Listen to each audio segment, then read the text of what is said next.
কিভাবে তুলে নিয়ে যায়। আমরা চিৎকার জানাই এই গর্বরাটাকে।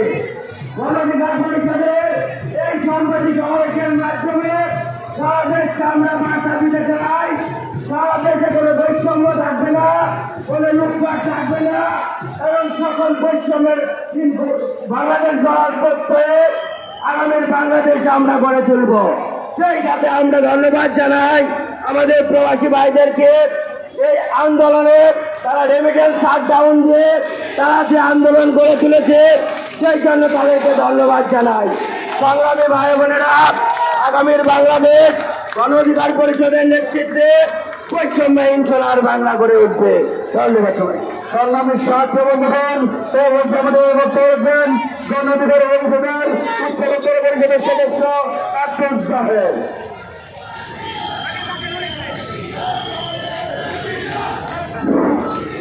সংগ্রামী ছাত্র বন্ধুগণ,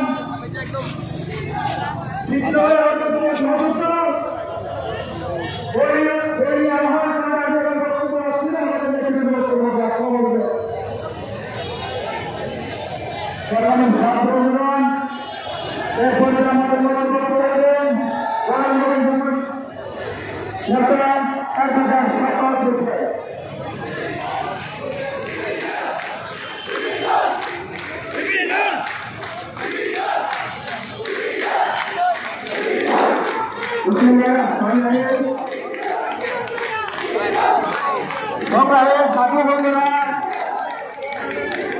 আমরা আমাদের দেশকে দ্বিতীয়বার স্বাধীন করতে পেরেছি, কিন্তু আমরা এখনো সফল হতে পারিনি। আমরা সফল তখনই হব যখন আমার সবাই ইউনিটের রাতের আধারে কিভাবে তুলে নিয়ে যায়। আমরা চিৎকার জানাই এই গর্বরাটাকে।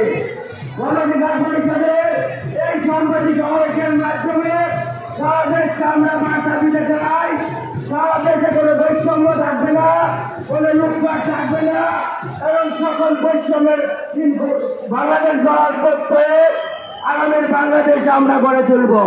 সেই সাথে আমরা ধন্যবাদ জানাই আমাদের প্রবাসী ভাইদেরকে। এই আন্দোলনে তারা রেমিটেন্স শাটডাউন দিয়ে তারা যে আন্দোলন গড়ে তুলেছে সেই জন্য তাদেরকে ধন্যবাদ জানাই। সংগ্রামী ভাই বোনেরা, আগামীর বাংলাদেশ গণ অধিকার পরিষদের নেতৃত্বে বৈষম্যহীন সোনার বাংলা গড়ে উঠবে। ধন্যবাদ সবাই।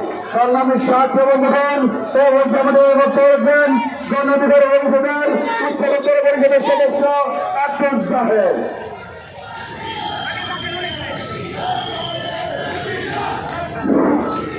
সংগ্রামী ছাত্র বন্ধুগণ,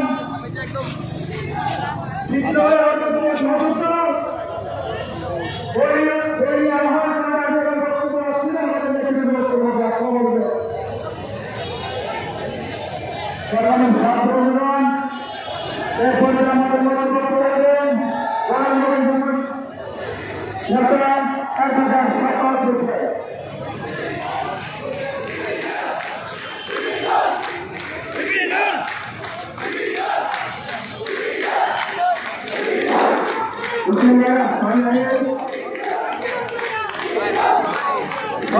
ছাত্র বন্ধুরা, আমরা আমাদের দেশকে দ্বিতীয়বার স্বাধীন করতে পেরেছি, কিন্তু আমরা এখনো সফল হতে পারিনি। আমরা সফল তখনই হব যখন আমার সবাই ইউনিটের প্রতিষ্ঠিত হবে এবং একটি সুন্দর বাংলাদেশ আমরা যখন মানুষ নির্মাণ করতে পারবো তখনই আমাদের সফলতার মূল কাম্য হবে এবং আমার ইউনিটের সেই চিন্তা আপনারা তখনই শান্তি পাবে। ধন্যবাদ ভাই। ধন্যবাদ। এই বক্তব্য নিয়ে আসছেন গণ অধিকার পরিষদ পরিষদের সদস্য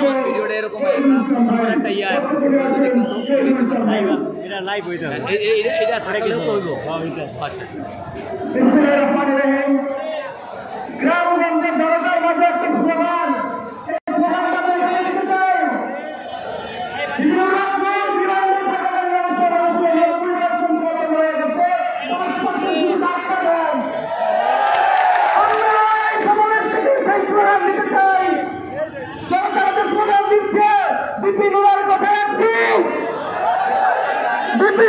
কথা রাখছি।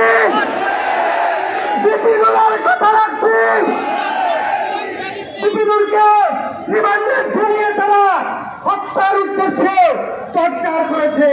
তার মনোবলকে ব্যক্ত ভাঙতে পেরেছে, তার মনোবল ভাঙতে পারেনি।